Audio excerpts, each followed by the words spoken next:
Hi, second podcast.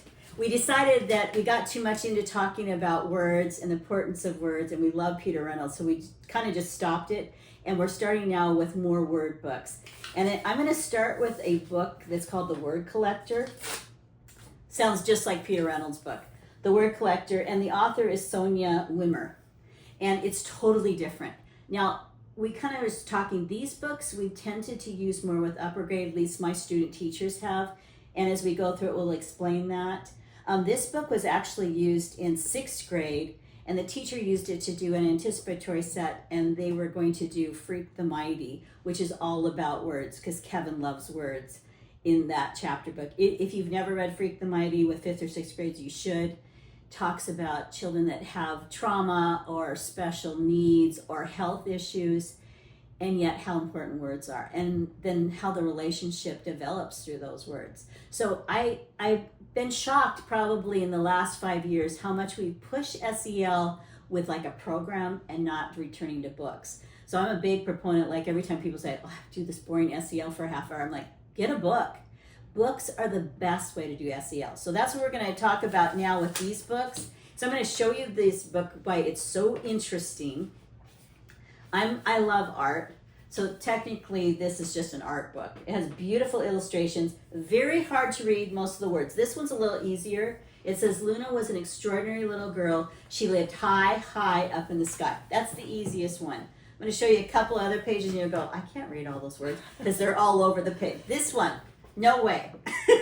But good news is all the sentences are in the back. But really when you're talking with kids, it's not so much about getting the words in a correct order. It's like, what meaning do you get from these pictures? So I believe when you do a literature unit, you do a success criteria. And so this was their kind of goal for their own success criteria in 6th grade. They had to just design their own picture. They could make it any way they wanted because every picture is different. As you can see, hot air balloons, sky, some are in cities with lighthouses. So every picture, and then they had to choose the words that they would have to give a message. The cool thing about this that Sherry just showed us with Peter Reynolds is at the end, she decides everyone's kind of sad. She's very great. And this reminds me of one of the artists with the umbrellas. Is it Colbert? I think it is. And so it's very sad, gloomy. Well, she also kind of looks like a pirate. She does. She's about to do battle with the darkness. Look at this. The cat's like, oh my goodness, what are we gonna do? And the kids are gonna say those pictures are weird, which is code in big kid language for I love this book. Exactly, because I love this one where she's totally flying. And the words are kind of swooping around. It's so cool, and the cat's flying too. It has a Salvador Dali feel to it. These pictures. Exactly. Well, she gives all the words away, and then everyone's happy. Yes. So it makes me happy. So I love this book. I found it's not as beneficial to little kids. No, they might like to look at it. Yeah, they get creeped out by the pictures. Yeah. 6th you and have 5th some grade. who want to. 5th and 6th grade saying, this is cool. Yeah. But it does show the value because I think too often we get so rushed in curriculum and rushed in standards and rushed in that we stop reading picture books to big kids. But I'm going to say, you said that Russian standards. So we tend to, in districts, I think right now, do a pacing guide. And if you really look at the Common Core standards, there's only 8 for literature. Right. And so you should be able to take at least 20 days on every standard. So to me, I can always look at those Common Core standards and figure out how to tie it to something like this. And so we need to, as teachers, do more of that. This will also then tie you into art, which I always believe integration. Absolutely. And this goes with collecting words. So immediately the kids started collecting words, which is why we started with Peter Reynolds and collecting words, because we need to collect words. Yeah. We need to actually probably give them a journal that they're collecting treasure words, or a little flip book or something. Yes. Because little kids love notebooks and pencils and writing and taking them out in the playground. Yes. And just to tie in a real world example just happened last week. My friend teaches 6th grade and she has a wall of picture books. Cool. And the year was winding down and she was packing up and the kids panicked. you're not taking down the picture books yet, are you? I mean, these are 6th graders, getting ready to go to 7th grade. So they're already kind of 7th graders in June. And their panic was the picture books were going to go away before they did. So, please know look at us. I mean, we read a picture book and are moved to buy it sometimes. And college kids. Yeah. I would say one of the assignments in children's that was they had to read unique picture books. Mm-hmm. They're like, oh my gosh. And so they'd start and and I had books for them. Of course, I had books for them. And so they start pulling them off and I'm like, no, really read it and look at the pictures instead of just doing the assignment. I said, I really want you to do really. And so if they did that, all of a sudden they're like, oh my gosh, these are great books. And I'm like, that's what I wanted. Because we tend to, as adults, go, picture books, kids. They're amazing for every age. Right. And so I want you to bring now this one in because this one, I don't love the pictures, but I love the words. So, and what's unique with these, not only did we feel these 5 books are a little more focused on older kids as a picture book, but also these books tend to appeal themselves to kids who might be outsiders or kids who feel like they don't make friends easily or they're out of the box or how do I do that. I'm also going to tell you what else helps. I found when I first started getting English learners, when I read a picture book, because I always read a picture book to start a unit. And so I didn't read it every day. Usually I was reading chapter books, but I put them on the whiteboard and those kids always went and got that book during silent reading because I had read it to them and they were learning words. Right. So we have to remember, if you're working with English learners, read picture books because the pictures help them understand the words and vice versa. Right. And you'll actually help them learn how to read faster. Yeah. Because they're reading the pictures as much as they're reading the words. Well, art's universal. Right. Absolutely. And that's why it's fun. Occasionally you'll get a picture book where the pictures don't match the words. Which is so weird. I know. But it's also fun because that's a whole discussion. Yeah, but that's another topic for another day. So I do like, especially for upper grade older kids, how there are picture books out there, especially heading into those junior high years when they're all feeling weird. And trying to find their place and over inundated with social media and things they probably aren't mentally prepared for, but they think they are, and it's just one more avenue to navigate. So I also think you're giving them permission as upper graders to still stay kids that enjoy picture books because I do think we push them too much to become an adult, and they're not. They're 12. Yeah, they're 12. They aren't even a teenager yet. No. So I love The Boy Who Loved Words. Story of a boy, again, he just loves words and he loves to collect words. And they're great words. Great words. Yeah. But when he goes to school, he's the outsider. And as you can see, this boy's writing oddball. So the author is even using words in the description of how this boy doesn't fit in.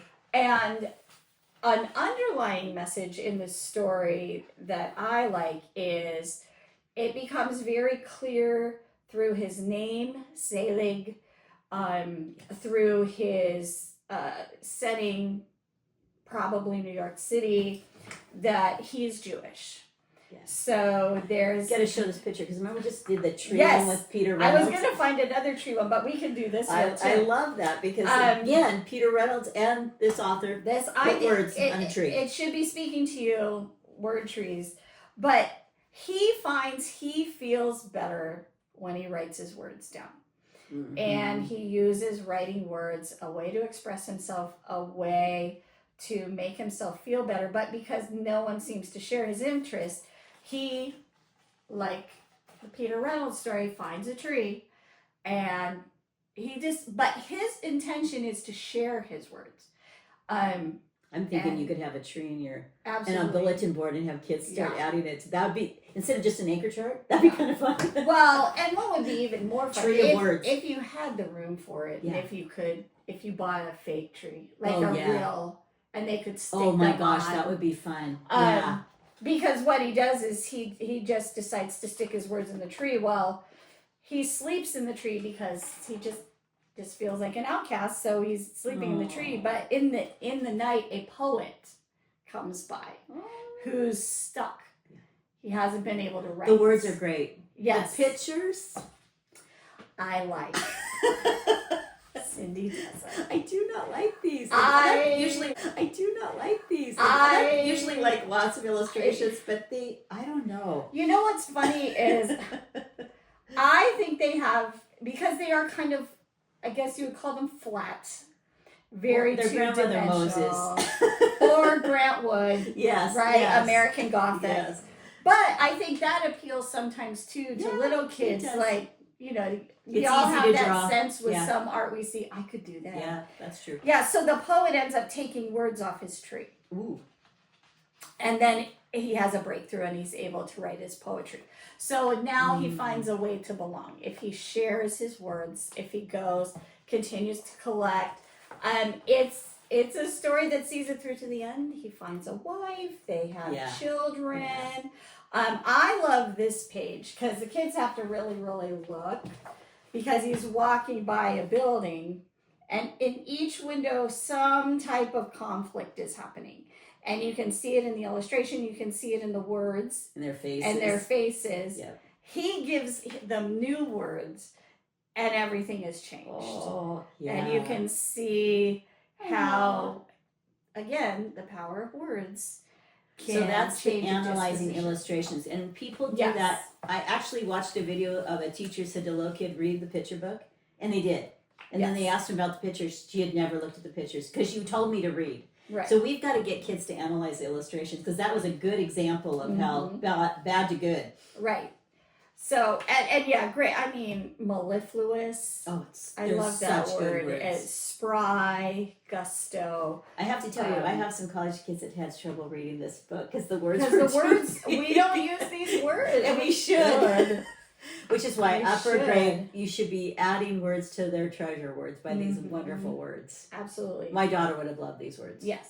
So at the end, isn't it at the end, do they have all the words there in the definitions? I think they do. Yes. Most of these, actually, I should say most of these books, if they're introducing, will have some kind of glossary in the back. Yes. If the definitions, we do have some books where the definitions are embedded in the pages. Correct. But even those, sometimes they'll put it again at the back of the book.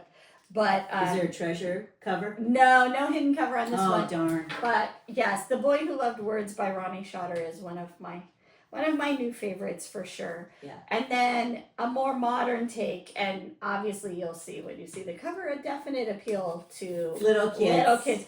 But big kids love it too. Oh, absolutely. Because the words are great. Theo Thesaurus. Who, which we don't do thesauruses as much anymore. No, we really don't. And we should. Yes. Yeah, I believe you should always have them. Not that the kids have to go look and find the word, but just to look at words. Yeah.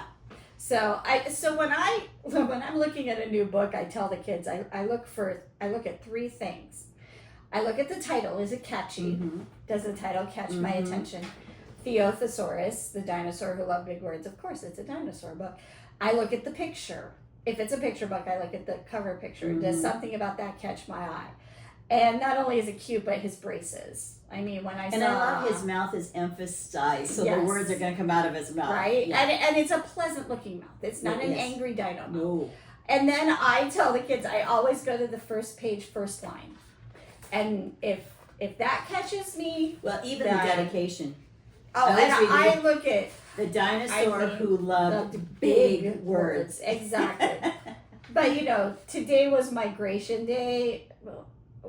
So I'm either hooked because I want to know what that means, or I'm hooked because it's a really good sentence or intriguing, something that catches your eye. When the fact that they give you the definition. Yes. So, and Cindy was mentioning, when I read books to my second graders, I teach them from the beginning of the year to look at everything. Absolutely. Everything. I teach them about end pages. I teach them about even these covers. Words here are great. Absolutely. And these are going to be in the story. Yeah. We read author, illustrator. I will even show them the information on publication, how you can find out who made it, when it was made. Because sometimes there are hidden little gems in them. If you've ever dedications are always there. Dedications we always read, Yeah. because I tell them there's something in this dedication that we're going to see in the story. Well, and I loved it because we used to do Young Authors Day. Right. And our kids always had to write a dedication. Right. And that really revealed their heart when Right. they wrote this dedication. And so I just think we've gone away from that beautiful thing of kids writing their own book, dedicating it to someone, people reading it, and they watch the people read it, and they're like, oh my gosh, someone read this book. And then they always wrote nice comments. Mm-hmm. Very powerful. And I think we've gone away from that. And I think if we went back to that, we'd probably again have less behavior problems. Well, I think it would help. The more engaged you can be, the better it can be. Absolutely. And if you've ever read a Mo Willems book, his business pages are as funny as the book. Yeah. If you read his, the copyright day, he puts it's hilarious. So back to Theo, though. We love Theo. So, yes. So, as Cindy said, this would be one of those stories where definitions are embedded in the pages. So, you get these little comic shout-outs. It's the Defino Dino and whatever word. And the word is highlighted. If the author has intentionally, that's a Theo thesaurus word. So that kind of makes it factual. Yes. So that makes it a nonfiction, It does put a little, obviously there's no such thing as a thesaurus. But migration is a real word. Yes. So I love this. It's tying both together. And it does introduce that word thesaurus. That you can then have a conversation. There's a great book about Rosé and how he started his thesaurus. This is obviously going to be my favorite page, being the huge Mary Poppins fan that I am. That when he learns it's migration day, it's supercalifragilisticexpialidocious. And you can introduce portmanteau there and the blending of parts of words to make new words, which kids just love to say portmanteau. And I used to make a morphology creature, and they had to take the morphologies and put them together and then make the creature that they just made. So fun. Exactly. There's so much you can do with words. So, but it means Theo's going to have to go to a new school. So here comes our SEL again, right? Being the fish out of water in a new place. How often do most of us have at least one student in our class who's new, whether they've moved into the community or just changed Why schools? Is he having to move schools? What word gave you that he has to move? It was migration. Oh, it was migration. Oh, he's moving. So, of course, he's instant. And this would be where you could also have a good conversation with your class of how do we meet a new student? Yeah. Because they just instantly start to hit him with questions. Some appropriate, some not. Like, is a thesaurus even a real dinosaur? Okay, that could be a little hurtful. But what happens is we instantly start to have problems because Theo uses his big words and the other kids are confused. They don't understand. They use the little words. Yes. I think so all through the day, and he's like, I'll teach them about it, but they aren't quite getting it. So his idea then is he's going to read them his favorite book, which of course will be about words. And so he invites them all to the Athenaeum, which I loved because I know Athenaeum is a synonym for library, but most kids don't. So he says the Athenaeum, so they all go to the auditorium. And I'm going to add something right here because I've seen this where in your teaching primary, the teachers actually speak down. They don't use their big words with little kids because kids they wouldn't love understand big it. Words. But they will ask if they don't know it. I remember one time I used a word and someone finally said, I didn't understand that word you used. I'm like, oh, then raise your hand, because I go, I'm not going to dummy down my instructions, because I'm assuming that you want to learn as many words as I have. Right. And so I think we need to keep doing that. So this is a great book. And I even do that to this day. You should. I mean, I still come across books in my reading, my adult that I have to go think about. That I'm like, I don't know what that But means. see, if we don't do that with little kids, they're going to get, that's why they're finding a breakdown 4, 5, and 6. We haven't taught them enough big words. And so they get to these books that have words and they're like, I can't read this. Right. We have to set them up for that. And I'm going to say this here, phonics doesn't do that. We've got to... Morphology, etymologies. We and have books to be like combining vocabulary. They have to know the words to grow the words. Yes. So anything that puts it out there in a fun way, Yep. like this. And I can even say, because I love words and reading and language so much, if I come across a new word, whether it's in my reading, sometimes I hear them lines in a TV show or lines in a movie, I will incorporate that into my own speaking and vocabulary sometimes because I just thought it was so much fun. And the kids will start to do that too. So the turning point in the story comes that he decides to have a party. He's going to invite everyone. And of course, no one comes to the party. And he's trying to put a positive spin on it, that he'll have supplementary snacks. And so his parents are trying to get him to describe how he's feeling. So again, a good SEL talk, explaining your feelings and having the right words. And he's not finding the right word. And for the first time ever, he's speechless. And I love that picture because his mouth is closed. Yes, this is the first time. Instead of open. And I do love this where sometimes the only thing you can do is a hug. Oh, and yeah, that's a good SEO. But what they realize is suddenly the doorbell rings, and if you go back, it was another communication problem. Because instead of just asking them to his birthday party, Theo's invitation said, "I request your attendance to celebrate the anniversary of my hatching." And the kids are confused. Thesaurus. Too many words. Too many words they don't know the meaning of or understand or haven't been exposed to. Which is why I said they need to be in a thesaurus, because those are all words that you could use in place of birthday and birthing and So, but somehow word got out and there they all are. And of course, now they're trying to use Theo's words. And so they greet him with salutations instead of just hello. But so many good messages in here, not only introduction to these words, but also sometimes kids need help communicating. Absolutely. You have kids on different levels in your class. You have kids in different spaces. Well, even intellectually, culturally, appreciating what the other's saying instead of just being confused or saying ew or ignoring that person, asking, I don't know what you're saying. Exactly. I don't understand what you want me to do. Yeah. And again, a really good message for big kids too, where there are more pull aparts, unfortunately, than coming together. There's too many, gossipy things and things that they're seeing on the internet. I totally saw this. You could do this upper grade because I used to take nursery rhymes and make them get a thesaurus and change the whole nursery rhyme to thesaurus words. Right. And they're cute, but they might not rhyme. Right. But everyone knows, that was the nursery rhyme of, the spider or the three little pigs. And that's not a nursery rhyme. What's a good nursery rhyme?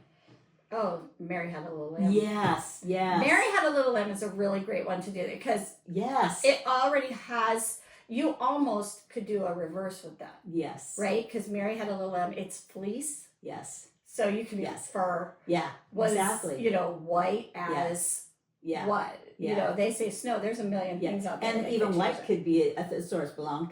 Pale as. Yes. So you could see how the sixth graders, so I used to do that with them at the beginning of the year to show them why a thesaurus might be fun. Because I know when my sixth graders used to write, I would put redundant because they'd use the same word over and over again. If you really like that word, go to the source and find a different word. And they love that. Right. So we need to get back to that. And a really fun thing to do is, you might have to do it on a few different trips, but get paint chips at Lowe's. Yes. Ask the kids their favorite colors. Yes. Go grab some paint chips. And they fill that with so they start with the basic word in the lightest color. Yes. And as they learn new words that strengthen, stronger words, longer words, multisyllabic words that mean the same thing, they fill in a different color on the chip. Well, I can remember sixth grade, they were using blue all the time to describe the sky. And I'm like, azure. And they're like, and then so they started coming. Come on. Cerulean. Exactly. Devil Wears Prada. She thought she just had a blue sweater, but she had to learn. See, lots of Miranda taught her it's a cerulean sweater. There you go. So we've got to. So I guess that would come down to if we are so rushed to do a pacing guide, we don't listen to kids' words and help them get better at the depth of their words. We've got to get, and so I would say with the 10 years of teaching college, I've used the word instead of learning, deep understanding. Right. Because I think learning almost comes with memorization. These books do not lend themselves to memorization. They lend themselves to deep understanding, thinking. Right. And thinking is really important. About a lot of things. Yes. You know, about how we treat one another, about the value of words and how we treat the multisyllabic words. Yes, about sharing words, about poetry, about art. Yeah. I mean, so many, and that's why I think these also really lend themselves to older kids. I mean, the little kids love a book. Yeah. But the older they kids want the word collector that we started with, and this one they don't love, but they will love. But this one could tie to upper and lower kids. Yes, for sure. So I'm going to bring in a book that's interesting that I found because I was teaching college, and someone actually mentioned it in one of our texts for teaching reading. The book with no pictures, and I what? There's books with no pictures, yes. And so this one's a lot of fun. Because and how nice to have a picture book with no pictures. Because the first time most kids get introduced to no pictures is when we give them a chapter book. Exactly. And so they go from a smaller size as far as length of story, but still big to hold and manipulate, to small, little print, no pictures. So I will tell you, every student teacher, since we discovered this, and I gave this to them at the end of their year with me, every kid requests this more than once in the year because they laugh. Because we're going to show you a little bit how you read this book. So it starts with this book is with no pictures, and literally no pictures. No pictures. So you're like, okay, what am I going to do? It might seem like no fun to have someone read you a book with no pictures. That's wrong. It's going to be fun. It probably seems boring and serious, except you have to know how to say it. Right. Because have you ever been, and I actually saw teachers that read it very robotic, and you're like, okay, I'm like falling asleep. Right. So I've always tried to teach people, if you're reading to kids, you gotta have expression. Mm-hmm. And if kids are reading to you, they have to have expression. You have to do the voices. So, and it's really fun because they use different words that we really don't use. Blurk, blurf. So the kids love this, and again, big font. We started with that at the beginning of this podcast. And then lots of things. I love this one. And now I'm reading you this book with my monkey mouth. Now, I'm not sure what a monkey mouth is. I don't either. And that's where I'd ask the kids. Yeah. Who's got a monkey voice? I don't. What's a monkey? Yeah, exactly. But the kids, the hands will shoot in the air. I can read it. I can read it. You get to read like a robotic monkey. I can do that. Okay, do it. What? The robot monkey. I said it probably should. The rate should go higher because it is a monkey. So it keeps going. Now, I'm going to make sure you do this, and she's going to say no, but she's going to do it. And now it's time for me to sing you my favorite song. A song? Do I really have to sing a... Glug, glug, glug, my face is a bug. I eat ants for breakfast right off the road. That was beautiful. Thank you. So see, this is why this book is fun. And again, words. And if you do that in front of your class, probably, possibly for the first time in 180 days, every child will be paying attention. Exactly. That is so true. So this is one of my favorite books. And it has no pictures. And I love pictures. And it also brings, we were talking before about the importance of imagination. Yes. Reading is not just reading words on a page. Reading is a tie-in with your imagination, with connections of what you're reading, how it attaches to something that's happened to you or you'd like to have happen to you, or anything like that. And having a book with no pictures, while yes, for some emergent readers, pictures are helpful. Yeah. But sometimes it's good not to have they're made up words. And so it's really phonemes. So you're doing phonemes. Right. It's very Dr. Seuss. Yes. Except without the pictures. I mean, we said, I can't remember what Harry Potter looked like when I first read Harry Potter, because now he's Daniel Radcliffe. Yeah. And I lost that. Yeah. But didn't we all, when we first read that, because J.K. Rowling was so descriptive in her writing, have an image of everything. Yes. We knew what every character looked like in our mind. We knew what every place looked like. So having that opportunity to paint your own pictures especially for bigger kids, and you really tie in that imaginative piece is awesome. But this has been used K to 6, and the little kids really are using the phonemes. I mean, they're getting more into the phonics, but because it doesn't follow a rule, they have to do the phonemes. They have to do the sounds. Right. I'm going to end with this book, not really describe it too much, because then we're going to segue into our third podcast. So I found this book, and I actually just bought it, and I'm retired. But I was looking for other books, and I thought, A Day with No Words. I usually find and buy every book that has something about words, because I got really into words probably COVID year. All of a sudden, I'm like, so I haven't really been collecting, and I started doing research, and I have got tons of books. In fact, I was giving Sherry chapter books that have about words. Like, one of my favorite historical fiction is Words on Fire. It's with Lithuanian people, and it's fascinating. 5th and 6th grade would be great. So A Day with No Words is it, and I love special need books because, and I'll just read the back, and then I'm going to end this, and we'll come back because we have more of these books about talking about what words sound like and feel like and even look like technically or taste like. Yes. So I'm going to end with his on the back here. It says, I was born like this. No voice from my lips. I am autistic. I use a tablet to be heard, pushing buttons with pictures that speak my words. And I did a whole course on special needs literature, and they were all chapter books. And they all had to read a picture book that had a special need kid. And I think someday we'll do a podcast with all those because they're really powerful. But words actually have sound too. Right. And they mean something. So he can hear the words, but he can't say anything. And I can't imagine not speaking. So this just hurts my heart. But good thing we have meta-talkers now. Right. So that's where we're going to end it. So we're coming back for our last one today, and it'll be about how words make us feel, sound, taste, and then we'll end with that.